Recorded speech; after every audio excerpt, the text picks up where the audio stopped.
அனைவருக்கும் வணக்கம். நான் பிரபாகரன், ஜோதிடர், சென்னை பேசுகிறேன். இப்போ என்ன சொல்ல போகிறேன்னா, இப்போ ஒரு நட்சத்திரங்களுக்கும் ஒரு அதிபதி இருப்பார். அதாவது ஒரு அதிபதிக்கு 3 நட்சத்திரம் கருத்தில் கொள்ளுங்க.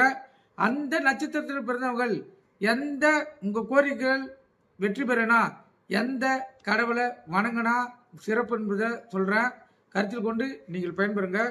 இப்போ முதலாவது பார்த்தீங்கன்னா கேது. அவரு நட்சத்திரம் பார்த்தீங்கன்னா நீங்கள் எந்த நட்சத்திரம் பிறந்தீங்கன்னு பார்த்துங்க. அது அடிப்படையில் அந்த கடவுளை வணங்குங்க, உங்கள் கோரிக்கைகள் நிறைவேற்றப்படும்.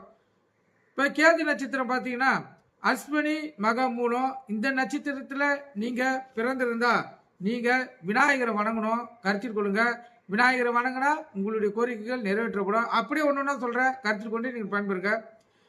ரெண்டாவது பார்த்தீங்கன்னா சுக்கிரன். அந்த நட்சத்திரம் பார்த்தீங்கன்னா பரணி பூரம் பூராடம். வணங்க வேண்டிய தெய்வம் லட்சுமி துர்கை. மூணாவது அதிபதி பார்த்தீங்கன்னா சூரியன். அவரு நட்சத்திரம் கார்த்திகை உத்திரம் உத்திராடம்.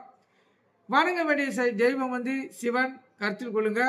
அதே போல சந்திரன் பார்த்தீங்கன்னா நட்சத்திரம், சந்திரனோட நட்சத்திரம் ரோகிணி அஸ்தம் திருவோணம். வணங்க வேண்டிய தெய்வம் பார்வதி. செவ்வாயோட நட்சத்திரம் மிருகசிஷம் சித்திரை அவிட்டம். வணங்க வேண்டிய தெய்வம் முருகப்பெருமான். ராகுவோட நட்சத்திரம் திருவாதிரை சுவாதி சதயம். வணங்க வேண்டிய தெய்வம் காளி துர்கை அம்மன், கருத்தில் கொள்ளுங்க. குருவோட நட்சத்திரம், அதாவது குரு அதிபதி. குருவோட நட்சத்திரம் பார்த்தீங்கன்னா புனர்பூசம் விசாகம் புரட்டாதி. வணங்க வேண்டிய தெய்வம் பிரம்மா தட்சிணாமூர்த்தி. சனி அதிபதி. சனியோட நட்சத்திரம் பூசம் அனுசம் உத்திராதி. வணங்க வேண்டிய தெய்வம் பார்த்தீங்கன்னா விநாயகர் ஆஞ்சநேயர் துர்கை அம்மன். புதன் அதிபதி. புதனோட நட்சத்திரம் பார்த்தீங்கன்னா ஆயில்யம் கேட்டை ரேவதி. வணங்க வேண்டிய தெய்வம் பார்த்தீங்கன்னா விஷ்ணு. நீங்கள் இந்த நட்சத்திரத்தில் பிறந்திருந்தால் உங்களுக்கு இவங்க தான் அதிபதி.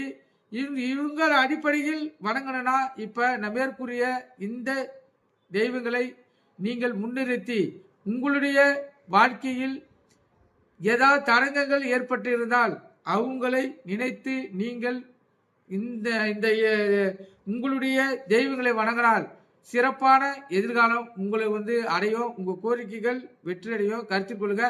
அனைத்து தெய்வங்களும் ஒன்றுதான். எந்த தெய்வத்தை வணங்கினாலும் அது பலன் உண்டு. ஆனால் நம்மளுக்குரிய அந்த அதிபதியின் தெய்வத்தை வணங்கினா அதுக்கு உடனடி பலன் கிடைக்கும். கருத்தில் கொண்டு பயன்பெறுங்க. நன்றி, வணக்கம். இந்த பதிவு உங்களுக்கு எந்த அளவு பிடிச்சிருக்குன்னு லைக் பண்ணுங்க, ஷேர் பண்ணுங்க, கமெண்ட் பண்ணுங்க. நம்ம சேனலில் சப்ஸ்கிரைப் பண்ணுங்க. நன்றி.